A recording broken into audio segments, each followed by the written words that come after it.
Well, the media calling the changes at the White House, quote, turmoil, but where's the focus on the economy and jobs?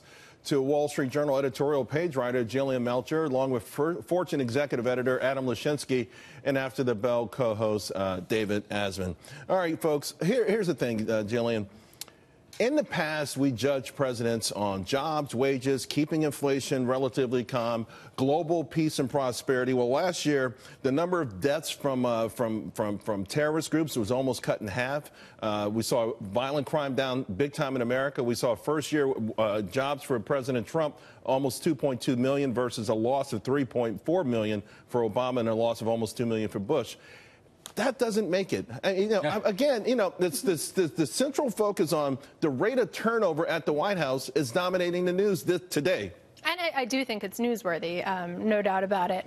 But yeah, I think when you're talking about it, this president has come into office not being an ideological person. He's not traditionally Republican. And I think as a result of that, he's promised that he's going to get results. And that is very much what he's going to be judged on. I think the tax reform and the deregulatory push have been huge in some of what we've seen so far. I'm a little concerned about the tariffs queuing up into the second year. But the president, although he's not traditional, there's always been a traditional way to measure a president, and it's never been based on mean tweets, rate of turnover at the staff, or a potential affair that happened 10 years ago. That was never the criteria for measuring a president. As Jillian just said, it's about getting the job done, and you have to look at the results, and the results are extraordinary. You gave us a litany of what those results are.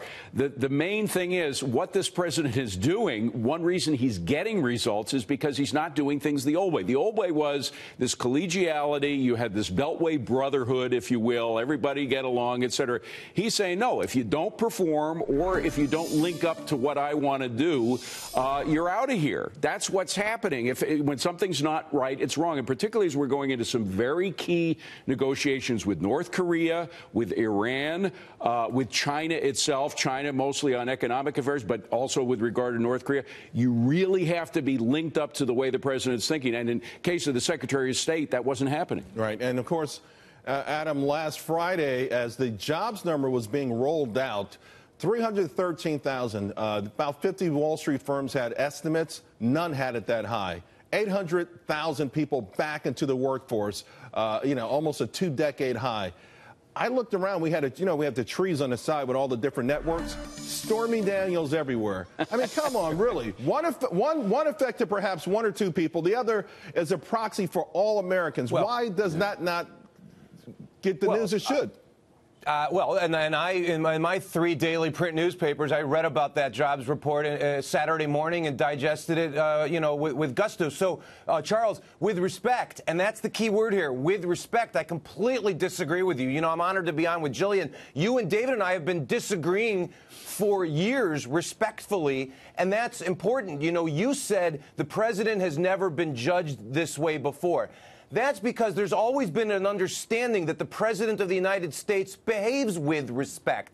And when he doesn't, it is absolutely newsworthy. And Jillian, I think, alluded to that at the top of her answer. So you're saying that because he's a mean president, it matters more than if 2.2 million people got jobs. That's more important I'm not judging. You. Charles, I'm not judging matters more or not. I'm pointing out to you that the jobs report is important, and it was reported. Which one is more important?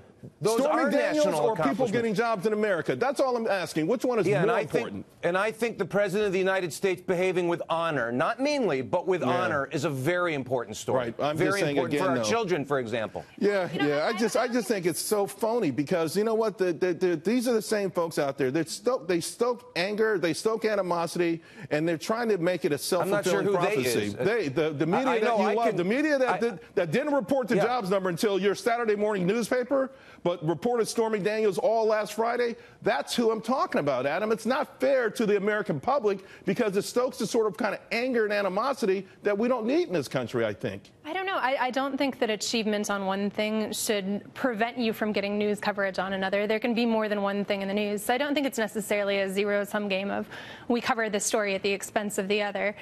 Look, this is a person of prominence. His behavior was always going to be controversial and in the spotlight. And I do think that it's kind of a situation where if you don't want it printed, don't let it happen. And maybe I'm cynical because I grew up in Washington, D.C., Adam, but I've seen politicians misbehaving, mistreating each other. But in the public, it's a whole different scene. They're phonies in public. There's a lot that goes on. We saw the veil ripped off during the Clinton administration of some of the stuff that's going on. And it wasn't just Bill Clinton, by the way. There's a lot of other presidents. And my point is clear. You have to judge presidents on the results. And the results, frankly, over the past year have been pretty impressive.